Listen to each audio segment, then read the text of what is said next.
उसकी जिंदगी, मुस्तकबिल सब कुछ बर्बाद हो गया बेटा। जहरीन ये सदमा कैसे बर्दाश्त कर पाएगी? उसका सामना नहीं कर सकता मैं। तुम इस तरह क्यों देख रहे हो मुझे? हाँ, समझ गई मैं।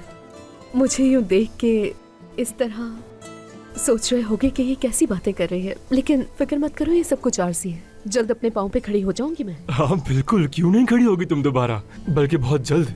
अजरा का आज एक और मैच है, क्या हम साथ बैठकर देखें? बिल्कुल देखेंगे, वो लड़की वाकई बहुत अच्छा खेलती है, जरूर देखेंगे। तुम बस मुझे देखते रहना।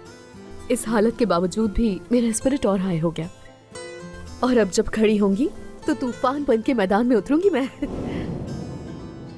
लाओ ये बॉल, मुझे पकड़ा दो।